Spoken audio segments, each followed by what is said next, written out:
Moon sitting in the sky. Don't do nothing about it. Sure does shine. If the moon could talk, I wonder what the moon would say. Yes, so I know, yes, so I know, yes, so I know what the moon would say. Hello, I am getting all that stuff finalized. Making sure that all of this stuff is where it's supposed to be. Um, hello. Um,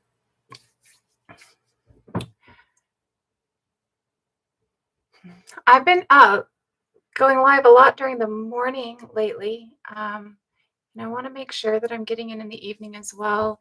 Um, I haven't really been in the evening in a while, and so I want to try and make sure that I'm doing more of that. Um, we've had a lot of discussions lately, and you can see any of my lives if you missed them on the in Widda Ord dot on YouTube, um, and rewatch the old ones. I've been up pretty much most days in the last couple of weeks in the morning around 10 a.m. Pacific Standard Time. I'm going to try and make sure and kind of shuffle that. Lately I've been extremely exhausted in my evenings, and so it's hard for me to get myself to get out and human because humaning is hard and I don't human well. So I am going to try and make it in a little bit more in the evening. We have gone over the last couple days, not so many new finds, but we've talked about different ancestral styles of hair and decoration. And we've talked about different, uh, like where tattooing starts and how tattooing translates and things like that. Um, oh, that's cool. Though I'm not,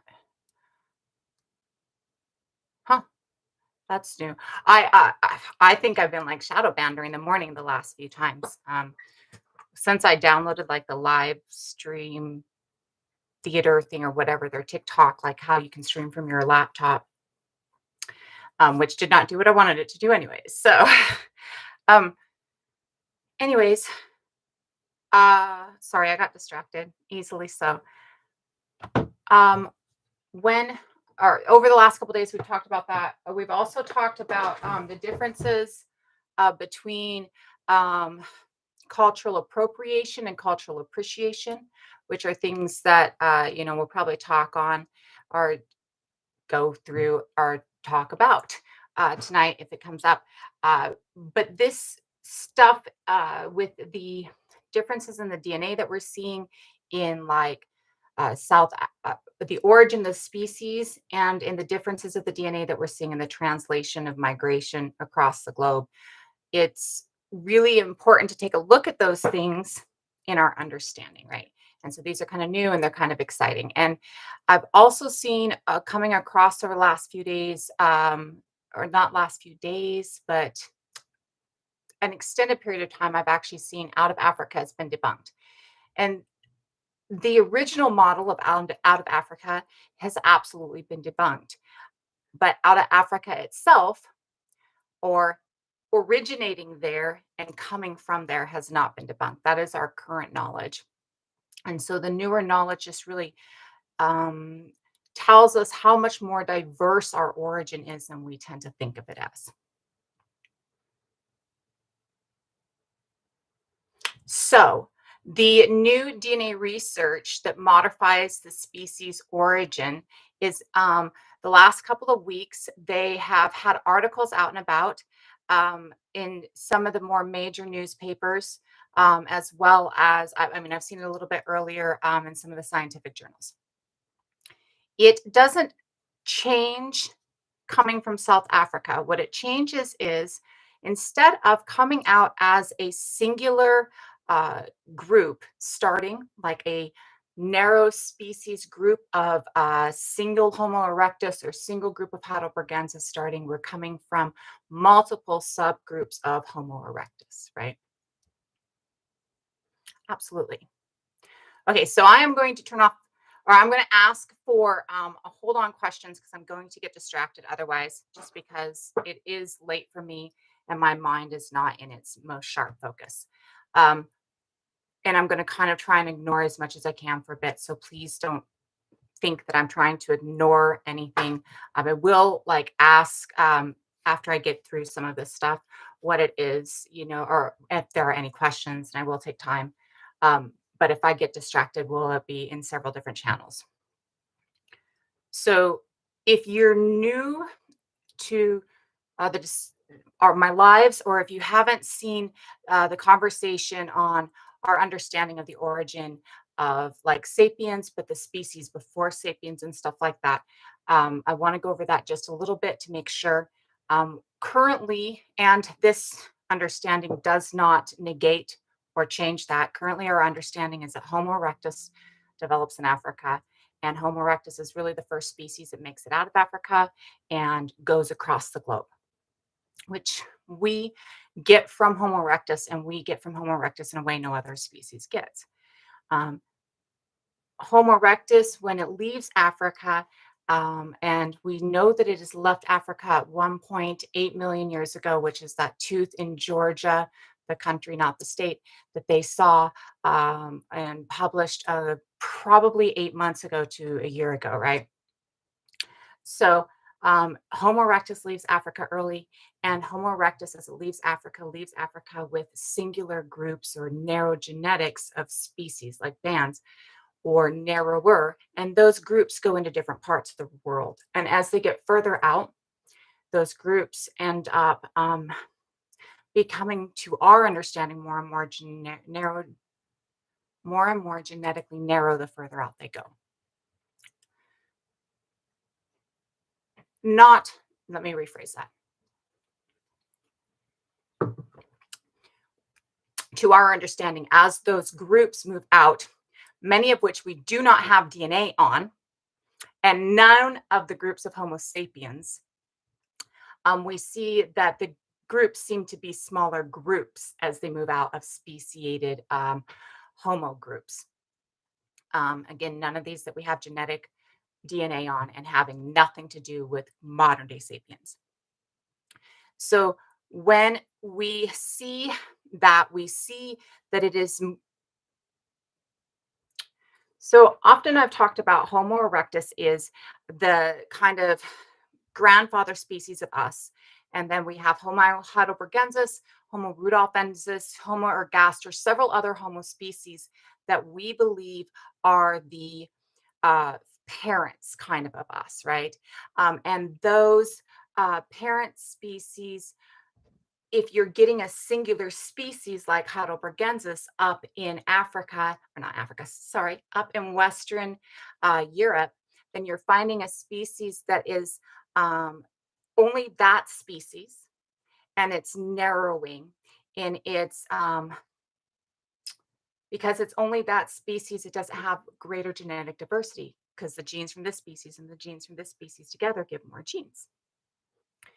So when we see Heidelbergensis up there as a singular species, and we see Homo sapien coming in South Africa, where we see not just Heidelbergensis, which we've often thought that we are descended from, and it's kind of that one species thought process, or one group thought process, that it seems to have. I'm not sure I ever thought it was one group, but seems to be mainstream, right? So when we're looking at the fact that Homo erectus in South Africa is not just Homo heidelbergensis, which it is in Western Europe, we're looking at Homo heidelbergensis and Homo naledi, though Homo naledi being, these articles are saying the genetic, even though we do not have genes of naledi, would seem to say that the likelihood of us intermixing with those that are not anthropomorphically, which means body structure the same as ours, or the same body structure as the species we're mixing with at the time, is less likely, because of, just inability to create offspring. But when we're looking at other subspecies, and subspecies are being like groups of Homo erectus that are morphologically different in the skull, right? Often we will find two or three different Homo species that could be categorized under Homo erectus in the same encampment. And how we know this is the same encampment is you see that this is pre-burial. So deaths are in caves and things like this are usually due to rock fall or due to a collapse. So when you're finding, three or four Heidelbergensis morphology skulls, and you're finding two or three Homo erectus morphology skulls, and you're finding, five Homo ergaster skulls morphology in the same encampment, having collapsed and died in a natural disaster and been preserved. This is more subspecies, more different morphologies, right? Just maybe more pronounced facial features, right? Like not necessarily the structure of the body as much as the structure of the face, and the skull itself. Okay. So when we're looking at that, we consider these subspecies. Well, some of us consider them subspecies. Some people consider these unique species. Some consider them subspecies under Erectus. That's how I consider it. And that's how several I know in the field, including the people that mentored me and taught me, understood it. So when we're looking at Homo sapien developing in South Africa, what we're looking at this point of time is Homo sapien developing not just from a singular species or subspecies or even group of 100, right? Or a group of even 1,000, right? We're not talking about this small little unit developing us, and we're just that evolution direct from them. We're talking with this new DNA evidence that it is multiple groups of Homo species that are coming together and changing and interchanging genetics, and that multiple groups of Homo species that are coming together and exchanging genetics continues down from about, so starting way further back, right? I'm sure, but we start currently, our oldest find of us is like 300,000 years ago. Oh, okay. Sorry, my cat jumped behind me and it tripped me up. Um, about 300,000 years ago is our oldest find of us in South Africa. And this means our skull morphology, right? And so that skull morphology, which is not what our current skull morphology is, but includes the mandible with the chin. We have, and we are the only species that has the mental eminence, this point in our chin. So instead of coming from a singular group, we're coming from several different groups of Homo. So several different erectus subspecies. So it could be a mix of things like ergaster, rudolfensis. There's like 14 and 15, and I'll tell you, I don't remember all their names. But we know that it is not just uniquely Heidelbergensis that gets us to that first point. We also know that after that first point, sapiens themselves are not just a tight group. They're at least two or more distinct group of sapiens that are coming together and mixing their genetics. And that coming together and mixing of genetics of two or more unique groups of sapiens is also contributing to a broader DNA base, genomic base, not DNA base. So when we're looking at that thought process, what we're looking at is the idea that we still must, as a species who is coming together, or not coming together, I apologize. We still must, as a species that is able to intermix and produce offspring as frequently as we can, all come from one genetic origin of a species, right? But that genetic origin in space and among genetic branches is a lot broader than we have thought of in the past. So, I've talked before about the idea of looking at this as nations, because we've talked about this slightly before, just not in depth about this DNA latest talk, right?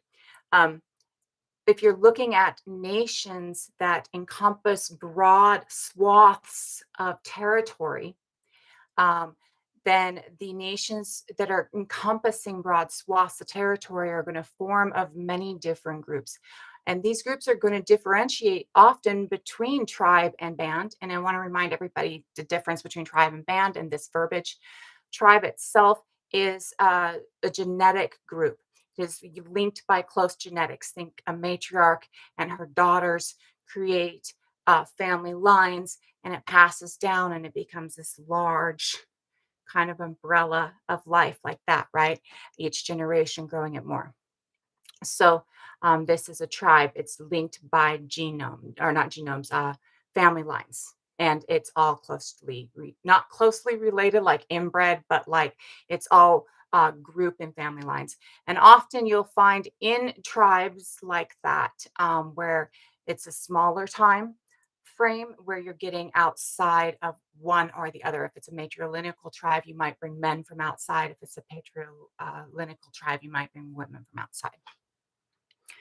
In bands, what you're finding is that you're finding, or in bands, what it means is that you're looking at uh, different groups that are not genetically linked. So, not family groups, but different groups that are not genetically linked. And we see this within Neanderthals and Denisovians and Homo sapiens in Denisova Cave, where we see that the Neanderthals and the Denisovians lived side by side. And then we also start to see, as we're getting more and more DNA, that sapiens are there as well. The tooth that came across in the news recently, the elk tooth that had Homo sapien DNA, was in Denisova Cave. Absolutely. Well, and I want to be clear with those distinctions, because a lot of times we associate words with things that they do not mean, and we associate specific words as being more primitive when they're not. Because, like, tribe and band, I mean, like, we today trace our family lines through family lines. Like, today we do that. So if a community is traced through family lines today, are you saying that that's more primitive? We do that already, right? So but making two things that were on equal level, right, two things that are both used at the same time as methods of gathering, we often seem to not understand, not only that we're all human from, long, long, long ago, right? Not only are these other groups human, that's what homo means. uh, we also have to have community to subsist. Again, to get our young from birth to adulthood is 5 life stages, which is unlike any other species on the planet. And this currently is 25 years. It's always been really extended from neonate to adult, and having that full development of the brain and the body. Um, the only one that's come close is Homo neanderthal at 4. We also have the mandatory midwife delivery of children, which means that we have to have somebody help us deliver, because the baby has to be turned in utero, not in utero, I apologize, in the vaginal cavity as it's coming out, because of the shape and size of the sapien skull and the Neanderthal skull and the pelvic outlet, and the way the pelvic outlet is tilted in the female pelvic outlet. So,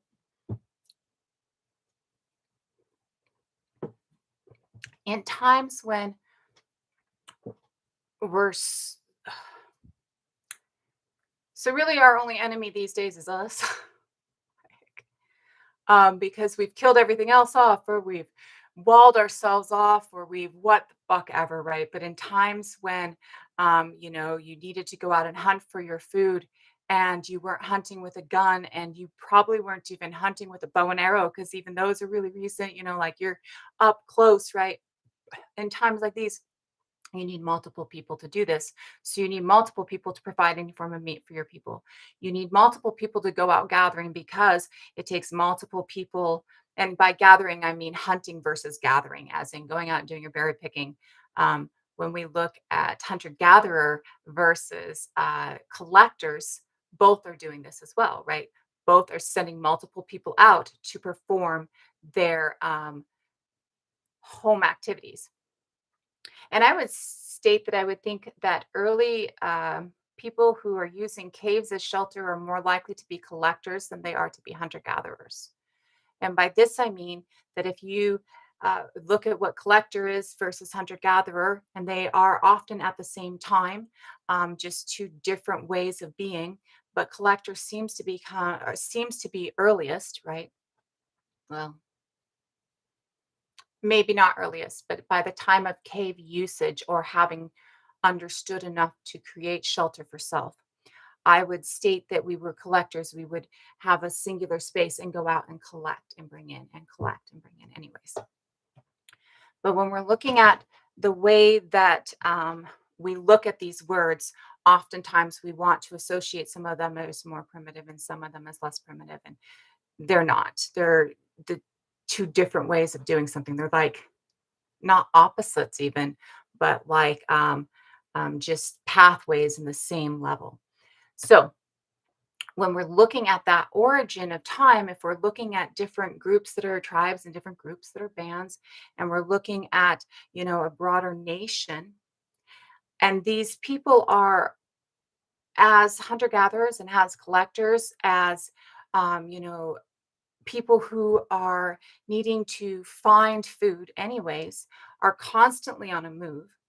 As you see ideas grow and develop and change, you're looking at the ideas needing to be shared and learned and gotten from each other. And that really we only get ideas when we spark, when we meet together, right? That's really when we start to like pull, when we can pull two or three boxes together. And the meeting of those boxes kind of explodes our imagination, right? So, really what the genetics is saying is that we're coming from the same space on a broad scale of many genetically distinct groups who are kind of commingling.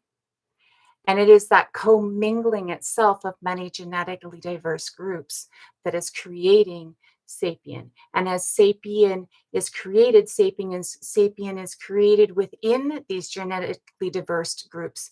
And so is coming back and commingling as well. There is this constant commingling. All of this stuff again is South Africa.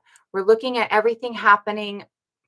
So the green of Africa, and I know that it has a word for the temporal region that runs through Africa, actually adjusts and it moves up and down. And I don't remember the word for this region.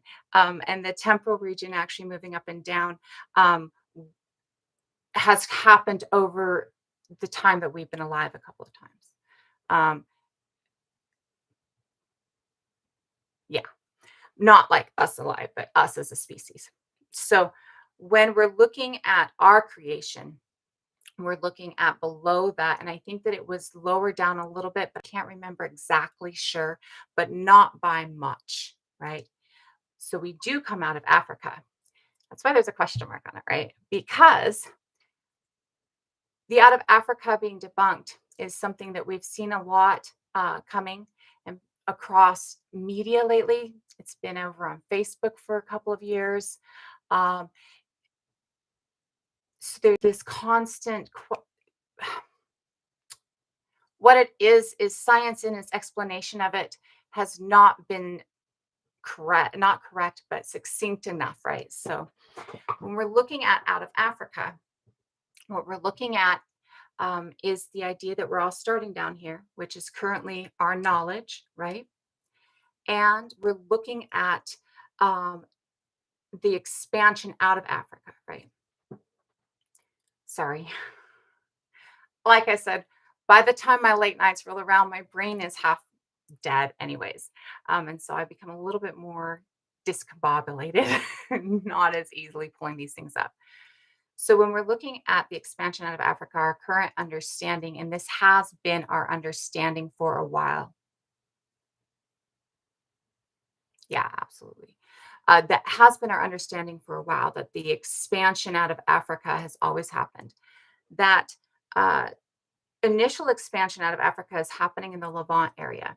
We actually even had an article come across in the last 24 hours that's talking about, or that I've seen within the last 24 hours, that is talking about finding mixing with us and Neanderthals in uh, the Arabian Peninsula, right? So we also have we've got space in the Levant that we were also mixing with Neanderthals.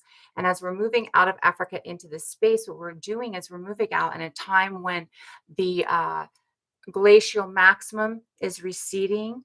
And this is when we're moving up initially. We start to see this movement at like 150,000 years ago. And we go out into the Levant area. This article from Saudi Arabia would indicate another find over there, not Saudi Arabia. I apologize, from the Arabian Peninsula.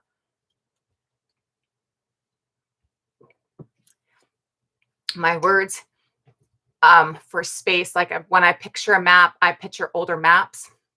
I don't picture modern maps very well. I have to like go and Google modern maps and look at them to place countries. So when we're looking at that, we're looking at, as the ice is receding and the temperate regions are uh, moving, not necessarily moving up, but as temperate regions are coming available more in Europe, we're seeing that Homo sapiens starts moving out for the first time. And as Homo sapiens starts moving out for the first time, by this modern knowledge, or not modern knowledge, I'm sorry, by this latest conversation, which is the article from the archaeologist, the new DNA research, we're still in this species commingling space at 125 to 135,000 years ago. And we know that we're up into the Levant and mixing with the Neanderthals at 150,000 years. So we're up in the Levant and mixing with the Neanderthals before we finalize this mix. This article doesn't talk about us. Uh, it doesn't talk about Neanderthal DNA at all. So it doesn't indicate bringing in that Neanderthal DNA and talking about the subsequent and later Neanderthal DNA that we do have other evidence of. And there are articles on the website about that one. But this article does talk about, well, it does talk about several different groups. It does talk about early Homo sapien groups. It does specifically mention that they don't believe that the morphological differences that we see with Homo naledi would enable Homo naledi to be breeding with or mixing with us, right? And so they don't think that we would have um, naledi in our DNA.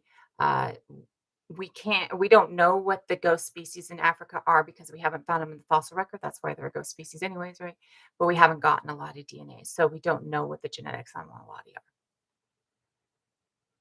Yes, and absolutely. So the Neanderthals are still, yes, the Neanderthals absolutely come from the north. So what you see is that when I was mentioning earlier, when Homo heidelbergensis moves out, you're seeing a more singular subspecies of erectus creating Neanderthal up in Western Eurasia. I'm not sure what species we currently think creates Denisovian. I'm sure that we think Heidelbergensis has some play into it, but I'm not positive. Um, we see Denisovian over here and Neanderthal over here. Neanderthal is really the oldest other species that we know of, right? So not oldest, let me rephrase that. So Homo erectus starts at 2 million years ago, leaves Africa at 1.8, 1.9 million years ago was that tooth. Neanderthal is 600,000 years ago. We are 300,000 years ago. We think, I think the latest evidence on Denisovian is like 400,000 years ago. Maybe I believe it is like that because, or maybe, no, I'm not sure exactly. So we do know that the Y DNA that we have for early Neanderthal, we only have 4 Y DNAs for Neanderthal so far, 3 or 4. The oldest DNA that we have for Y for Neanderthal is more closely related to Denisovian Y DNA. The newer Y DNAs are more closely related to a sapien Y DNA. We haven't found a Y DNA that's closely related to Neanderthal. All of them have been more closely related to one of the other species.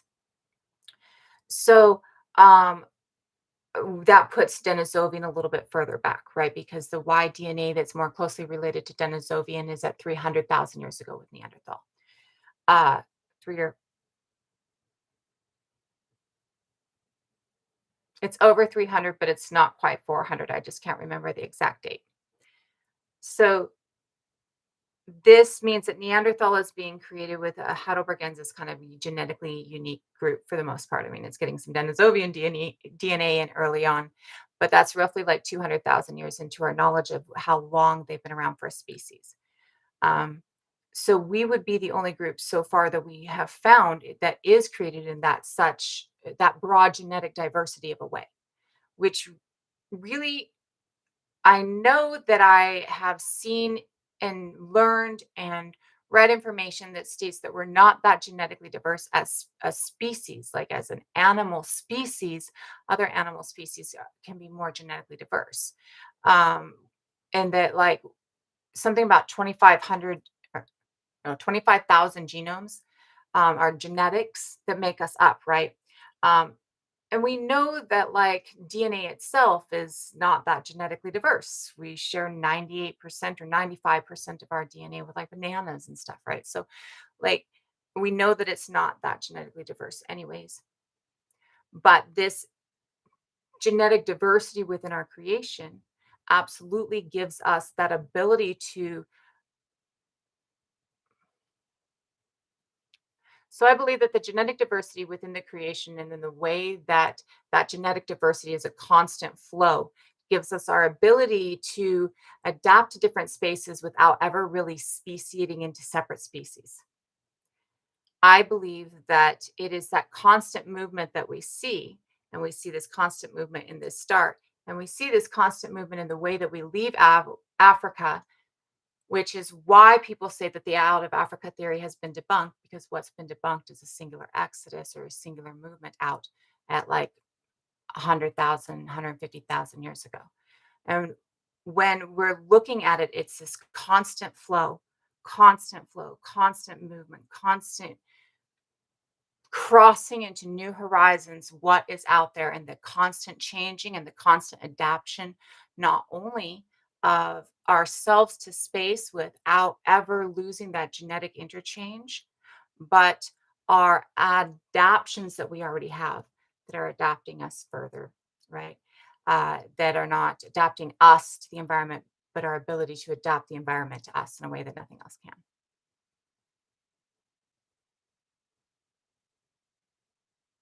So we are not genetically diverse at all, really. Like, as a species, we see that we are constant admixture, right? So we all have admixture from other species. Even the species that don't have Neanderthal DNA within them have admixture from three ghost species.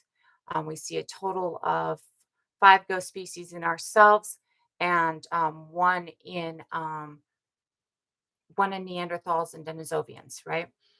Sorry, one in Neanderthals and Denisovians. So when we're looking at that, we know that greater genetic diversity, right, as in having more genetics, gives us the greater capability of preventing inbreeding, preventing mutations. So the more genetically diverse we are within populations, the more capable we are of uh, producing brilliant minds, right? Like, the more capable we are of not having genetic abnormalities or genetic issues, right? Because that genetic diversity uh, gives us the ability to not have recessive genes popping, right? So genetic diversity is very important. All that intermix is important. So when we look at the out of Africa theory, when eugenics and theory of race and the idea of evolution and the knowledge of evolution comes into play. They initially believed that roughly 150,000 years ago, Homo sapien leaves Africa, and that as Homo sapien leaves Africa and goes different places, its genetic diversity really shrinks, right? And that's that theory of race itself. That is the idea that as we move out, we're isolating. And as we move out in that isolation, we start to speciate. So speciation only happens in isolation when you have um, though this kind of also tells us today, in this new article that speciation can absolutely also happen when you have multiple genetically distinct groups come together and, create advances. So, kind of, but speciation happens when we are isolating, right? So the idea of the early theories of race and the way that it has been portrayed and the way that it has worked is that out of Africa at 150,000 years ago go the great Europeans and they create from there, right? But we know now that that's not what happened. What happened is that starting at 150,000 years ago, we go into the Levant area, and we go into that just outside of Africa area and everywhere we can get, pretty much it seems, um, as the glacier starts receding. Now, when you look at the morphology of that area on the map, you can see that the um, Mediterranean Sea there is kind of goes across, like it goes ups, and there's mountains that go this way. So as the glacier is rising, it's going to hit more space on the eastern side of that mountain and inland sea space, opening to people who are coming from the other side of that sea quicker than it's going to hit the other side.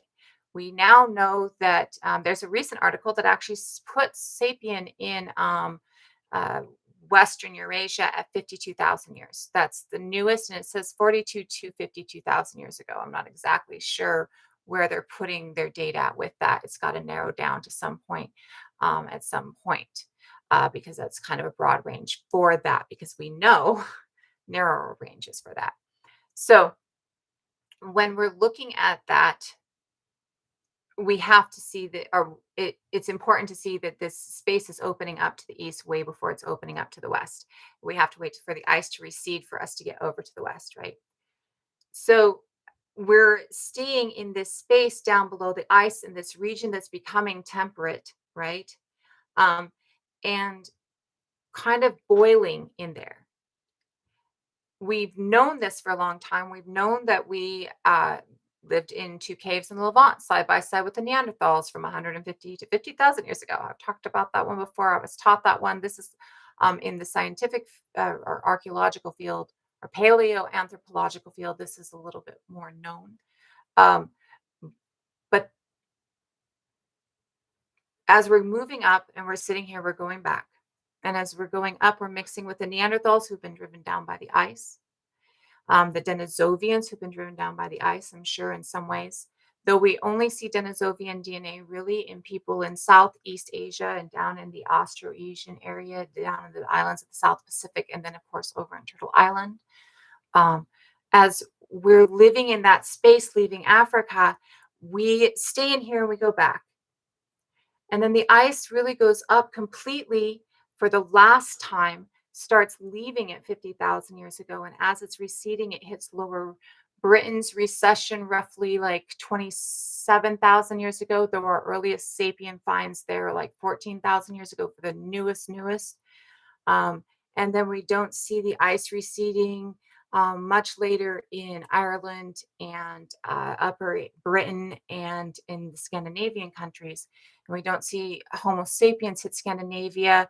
The current oldest that I've seen is 7,000 years ago, fishing traps in Scandinavia. The Levants. So Levant, the Levant, Jerusalem, Egypt, um, the Red Sea, the east of the Mediterranean Sea in that area up along. And I'm sorry, I need to drink more as I'm talking. Uh, so, the Levant area in the Middle East. Is that Middle East? Yes, like, yeah, apologies.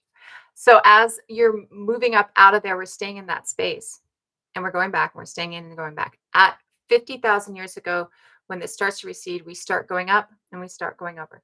We do know that Indigenous Australians are making it to Australia 70,000 years ago. So as the ice is receding and those coming out of Africa are coming out, we see that people are coming out and making it into, and some, like, much of the DNA, it gets replaced several times as we look further and further closer to now. So there's replacement, there's movement through and interchange, but we move up into those regions and stay in those regions. Everything that we have points to a constant movement. So the idea that we make it out of Africa in a single exodus is debunked. Absolutely. But the knowledge that we start in Africa, in South Africa specifically, and that we start to migrate out and are constantly moving back and forth and constantly intermixing and intermingling. And as a species, we love nothing more than pleasure, right? And I'm talking about specific, right? And because of that, we are constantly mixing and breeding and interchanging that, joy with each other, with other species as we're coming across.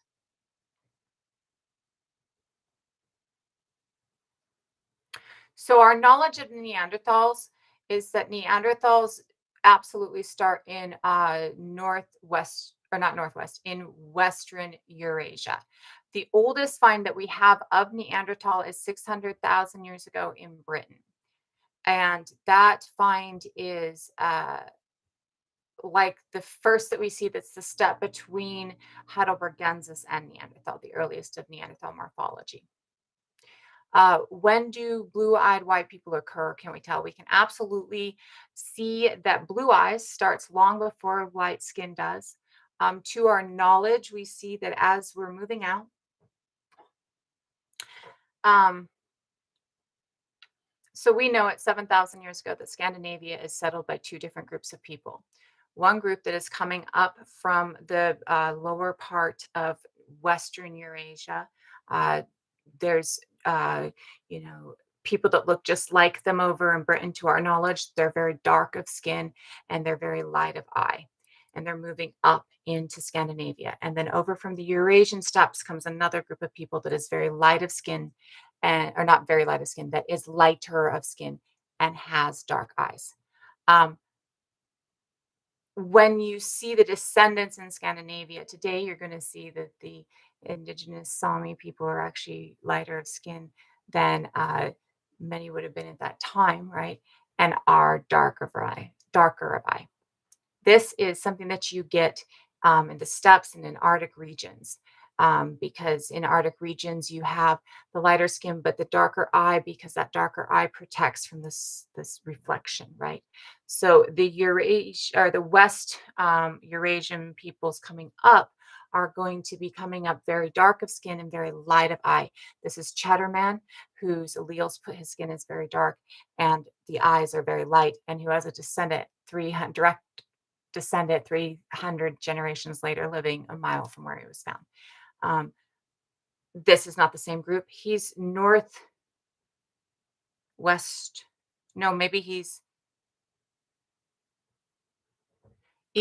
no, West Eurasia steppes. WE, like they link these lineages at some point, as like, when they're looking at larger groups of people moving in instead of specific mitochondrial DNAs, they'll go like Eastern European or Western European, or, and the numbers or the letters drive me weird because I'm not exactly sure.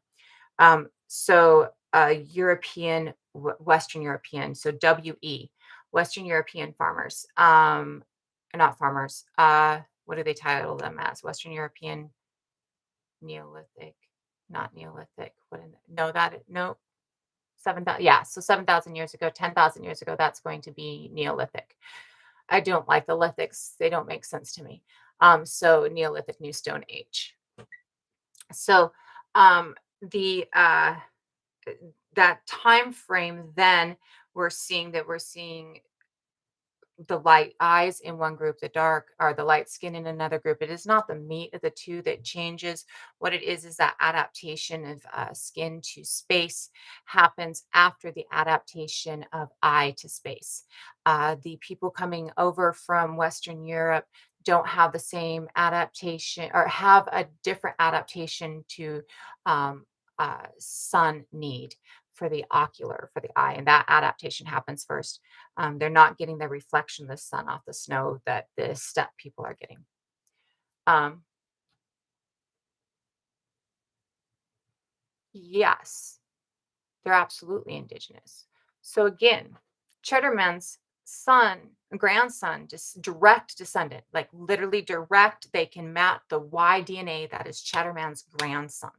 That is the direct lineage of the first, uh, up until the last 6 months, the first European or the first Briton that we knew. The first person in Britain, they can trace him directly. He is white skinned and blue eyed. Our understanding of white skin. Um, Northwest European white skin, right? And blue eyed, but he is literally a direct descendant of the first settler that we know of, right? So, absolutely indigenous.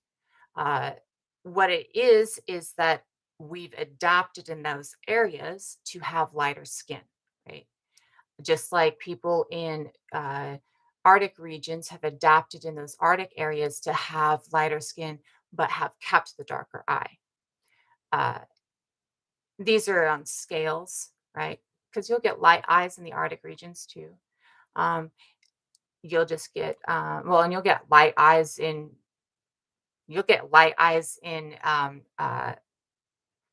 like jungle regions. You'll get light eyes in desert regions. I mean, you get light eyes everywhere. It's just not the common because it doesn't work as well in some reasons, right? Cheddarman is in Cheddar Caves in England or in Britain. It's in England. I can't remember. Maybe it's not Cheddar Caves. Let me see. Somerset, Cheddar Gorge. He's in Cheddar Gorge in Somerset, in England. And actually, here's a picture of him and his direct descendant. Let me flip my camera.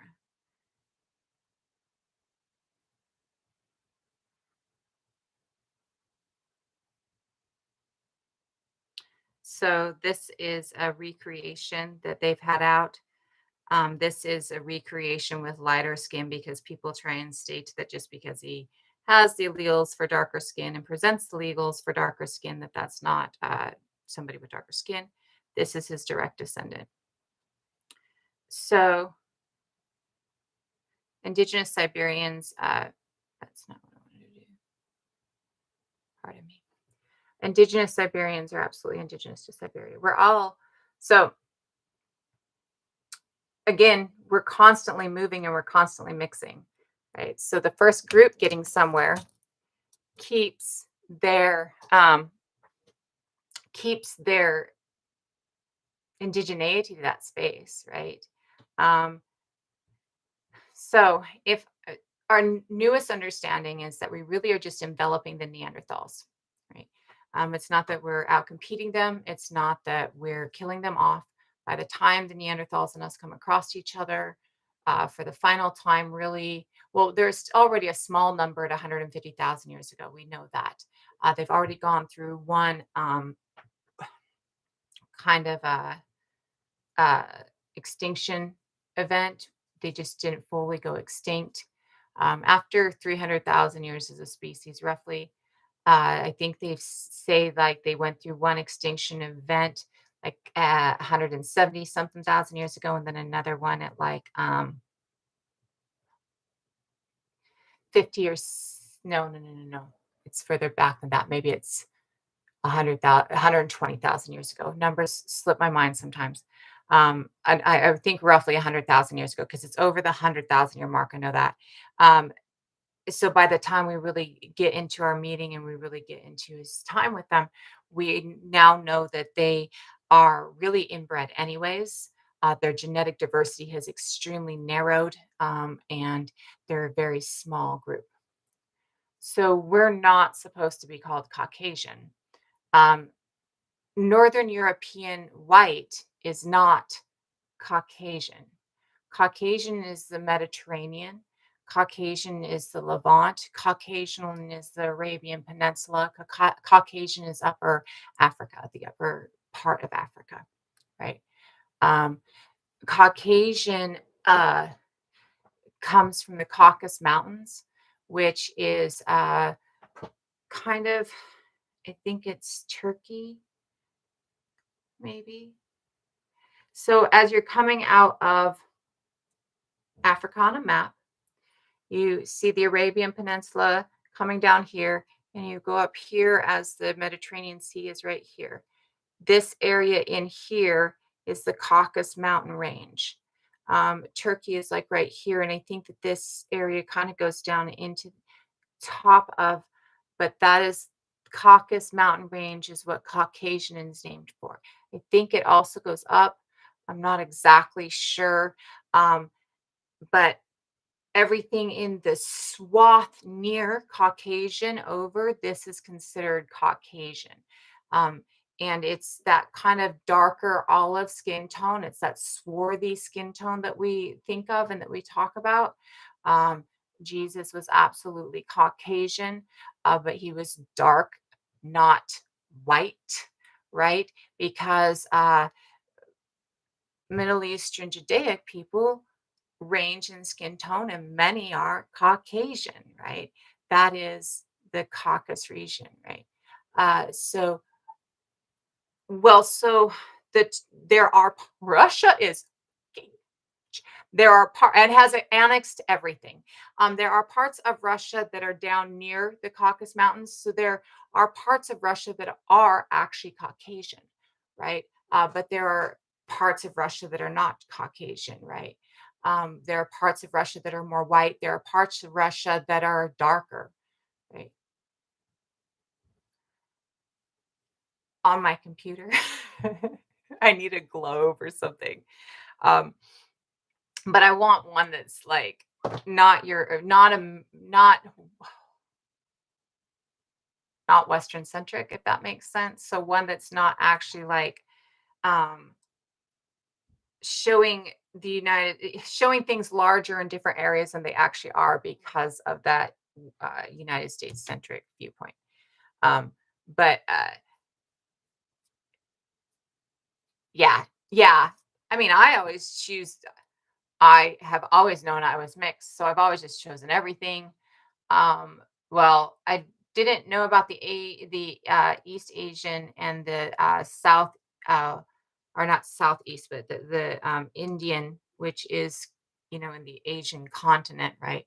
Um, so I didn't know about that until later on. So I never chose that, but I always chose that or chose a bunch or other. All the ones I knew of or other, um, and wrote in everything or something like that, just because I'm like, oh, I don't know about old world maps either, because like old world maps aren't very accurate.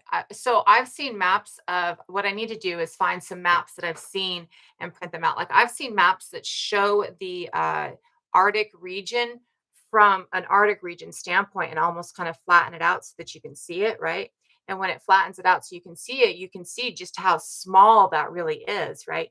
And how all of these islands that are expanding out from there, these Arctic islands in the Arctic region kind of touch and meld into Siberia, into into like Greenland, into northern Canada, into like Finland and Upper Sweden. You can see how these all kind of meld together. And then if you know anything about any of these groups, you know that for at least oh God, 10,000, 7,000, 5,000 years, depending on which viewpoint you look at. These people have been constantly moving on scale skim boats through the Arctic region. and constantly trading and constantly living off of the Arctic region. So if you live in the Arctic region for 10,000 years in canoes and sealskins and crossing the ice, how can you not have that intermix? And that to me is where we see that X1 DNA starting in Turtle Island and then X2 DNA being in the I think it's in Siberia. I know it's the northern Asian steppes. But seeing that X2 DNA over there being the daughter DNA of the X1, there's a constant migration pattern. We never stop migrating. Even in the times that we have to have license to migrate, even in times of imposed borders, we're constantly moving, we're constantly intermixing. Even if you have to get a license to be a merchant, you're still going and merchanting. There's people, we've never stood still. We can't stand still.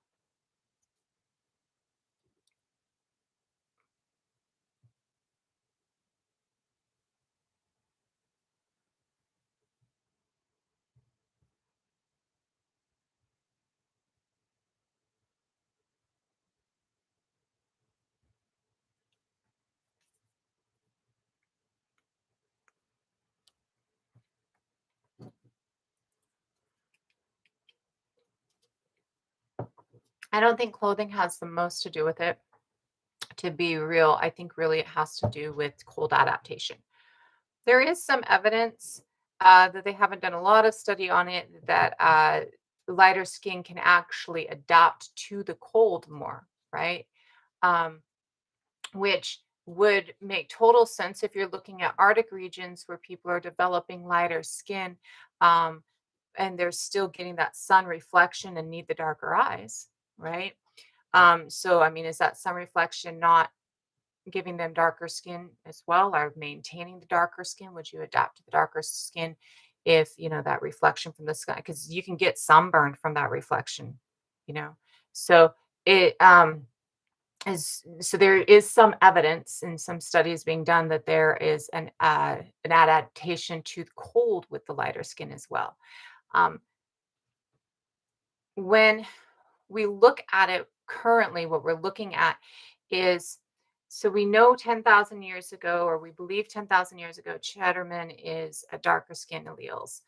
So Cheddarman in the group that he is part of, we understand to be darker skin. We understand that when Scandinavia is settled, people are darker skin, and this is of the two groups. One is darker skin and lighter eyed, and this is 7,000 years ago. So in this time, we're seeing that when we're looking at skin tone, I want you to first know that it's a range. When we say darker, we don't mean everybody's dark, dark.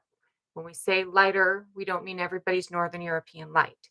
What we mean is that there's a darker range and a lighter range of brown in human skin tone, right?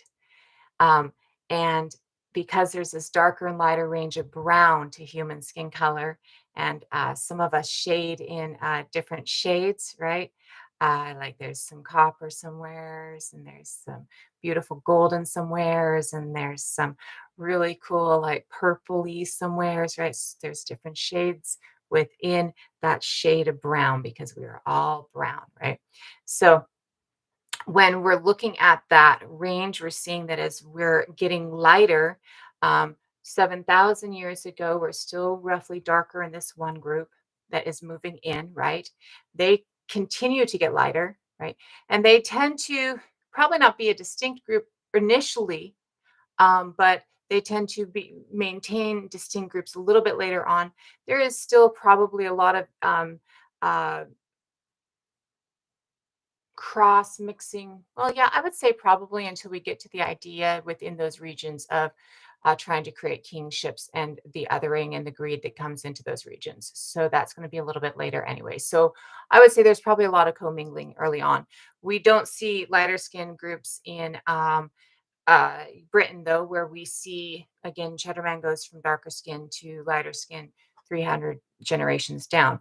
What we see is that as we're adapting, it takes 100 generations to adapt, which is roughly 2,500 years. So for an adaptation to hit its full adaptation, and maybe not even its full, we're seeing that roughly 5,000 years ago, it looks like. the majority of the population is on a lighter shade. So over 50% of the population is on a lighter shade. What we see is that roughly 2,000 years ago, you're looking at probably 70% of the population is a lighter shade. And 1,000 years ago in the sagas, we're seeing that uh, half of, well, not half of, but a good portion of the people in the sagas are actually described as being darker of shade. So you're looking at maybe 10% of the population at 2,000 or at 1,000 years ago in Scandinavia is still darker. So lighter shade is about 90% of the population. And you see that this shift is really just that adaptation that we need to kind of get more sun. We've tailored our clothing to our body since like 400,000 years ago with Neanderthal. Like that's the bare skin that we've seen come across recently, talking about Neanderthals made bearskin cloaks or coats. No, that's not that one. I'm sorry.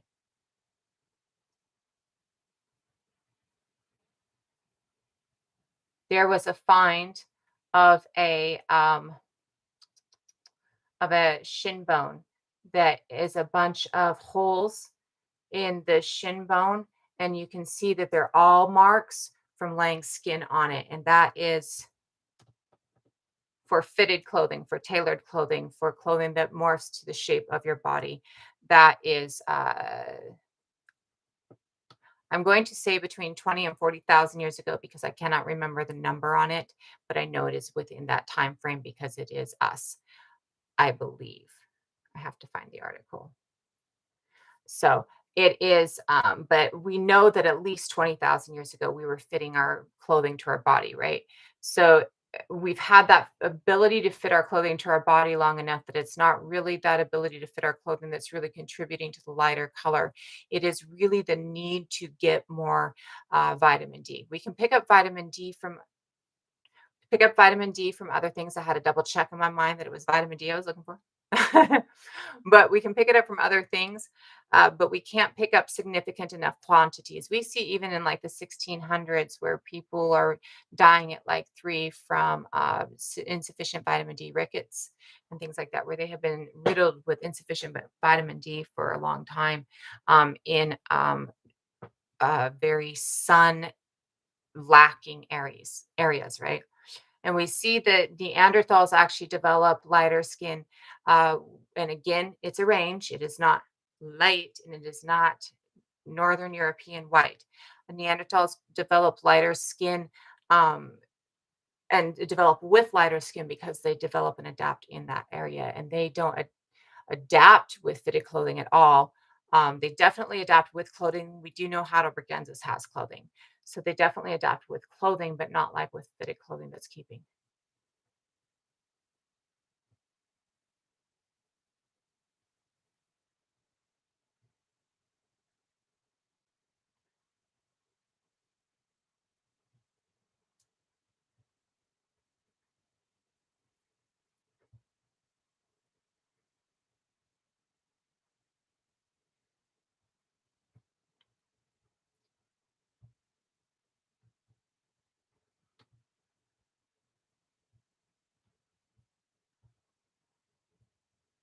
Let me look.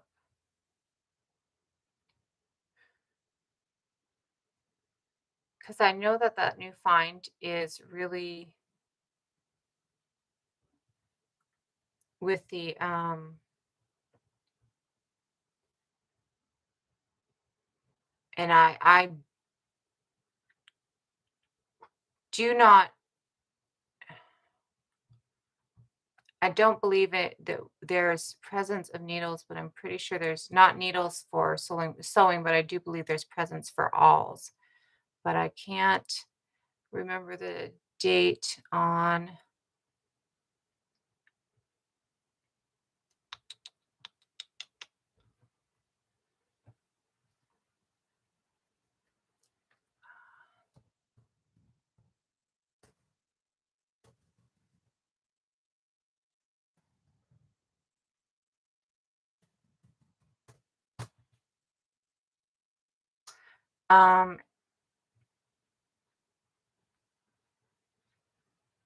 I know they had clothing, and I know that that's absolute. Uh, but I am not sure if they had tailored clothing, which is the difference between the two. Um, off the top of my head, I know that I have things that talk about that. I just do not remember seeing anything that talks about actual needles. Alls maybe, but I don't remember if that newer thing is or is not alls, or is not Neanderthals, I mean. I have been researching so much on other stuff that that article, which just popped across something else, is not popping up.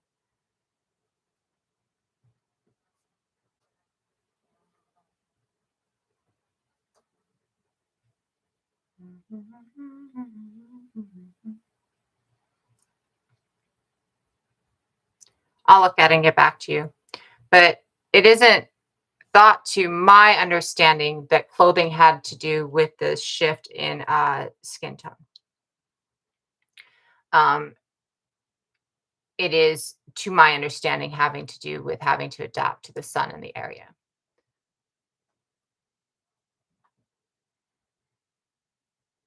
So the land that joins Russia and Alaska, what is it called? There is currently not land that actually joins Russia and Alaska. There's a strait, which is a waterway between Russia and Alaska. Beringia is the continent that they believe joined Russia and Alaska for a long period of time.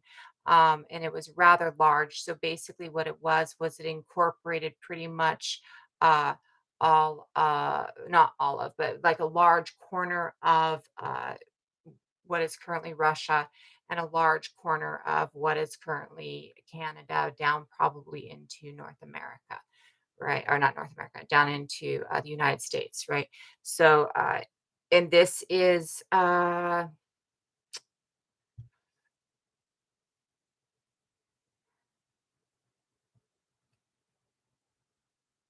happened several times over the course of history. This is believed to have happened at the end of the last ice age, uh, or in the last inter no, there is the idea that during like the time. Now, see, that doesn't even make sense. There's some conversation about like horses intermixing, and that's how horses come over to Asia, since horses start in the Turtle Islands. There is conversation that we lived there, and then moved into the Turtle Islands from there. But with the timeline up in it, I'm a little confused with my understanding of when we see that time. So it could be that, yeah, I don't understand right off the top of my head, and I know it, and I've not talked about it, but I've looked at it, but I can't pull it. It's not there. The logic within it isn't functioning for me right this moment. We do know that, like the Bering Land Bridge, that they believed that uh, sapiens make it over to Turtle Island on, is like an ice-free corridor in that space where the rest of that space is covered with ice. And that ice-free corridor is like 18 to 15,000 years ago. Um, we now know that Homo sapiens are in the Turtle Islands 33,000 years ago. So we do know that Homo sapiens have been here longer than the ice-free corridor. We do believe that there were groups who lived in that ice-free corridor, and that some genetics came over from that ice-free corridor.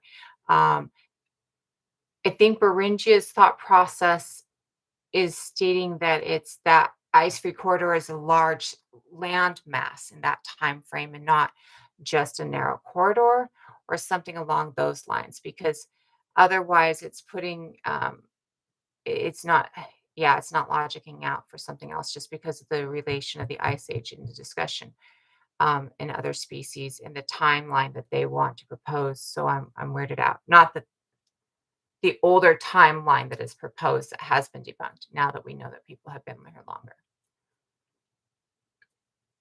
Thank you so much. Have a great night.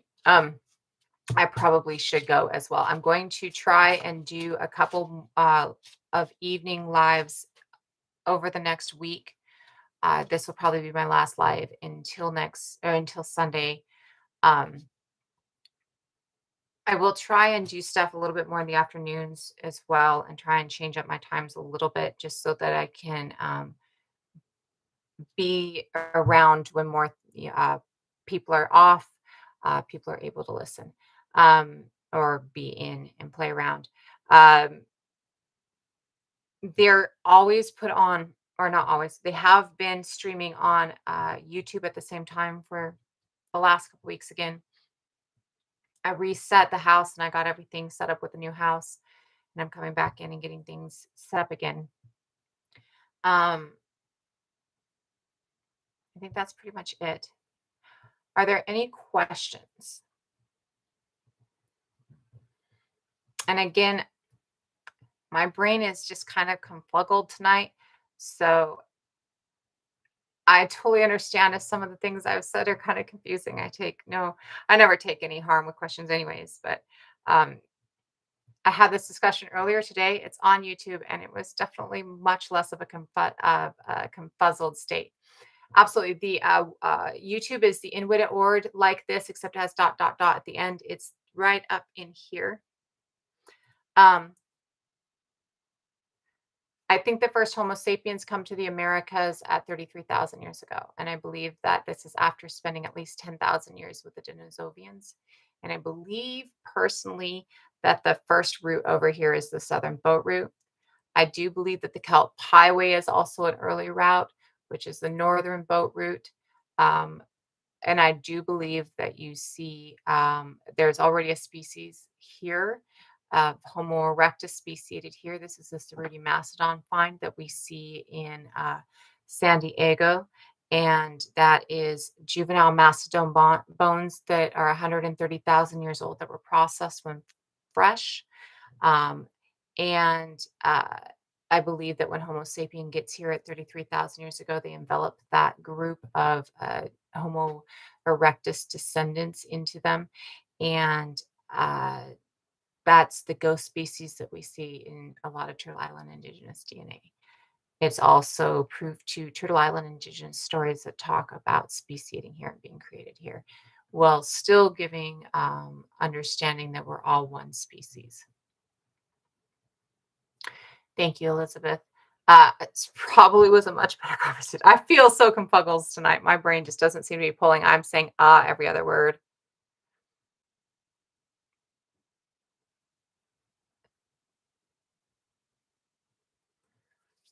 Have a great night, everybody. I again will be back Sunday, and I'll try and do Sunday evening.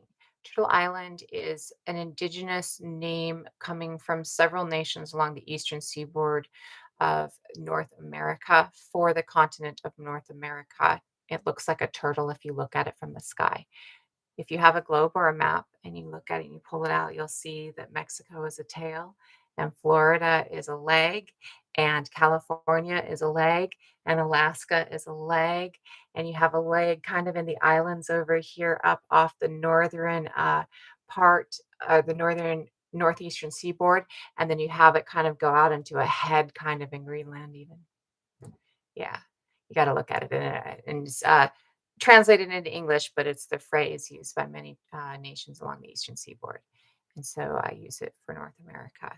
I'm trying to pronounce the name from South America better. It is A- Abayala, Abayala, or Abayala. And until then, I use Southern Turtle Island. So, um, that's all of North America.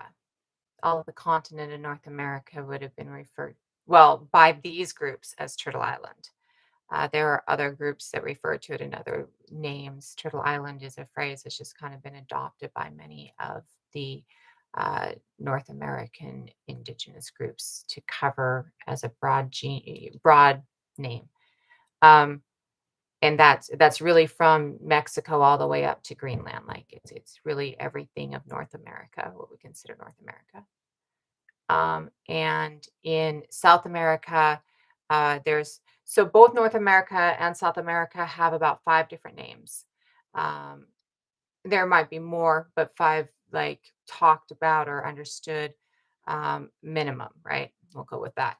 Or carried down, right?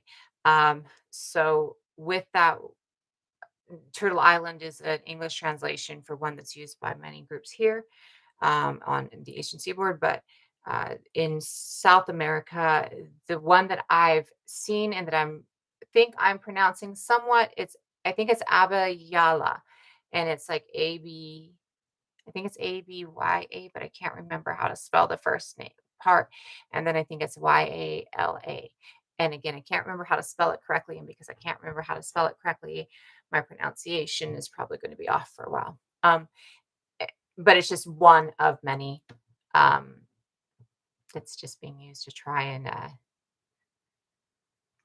decolonize different levels of things so that we can ensure that, and so that I personally try and use to try and decolonize different levels of things so that we can achieve that tending and governance that will kind of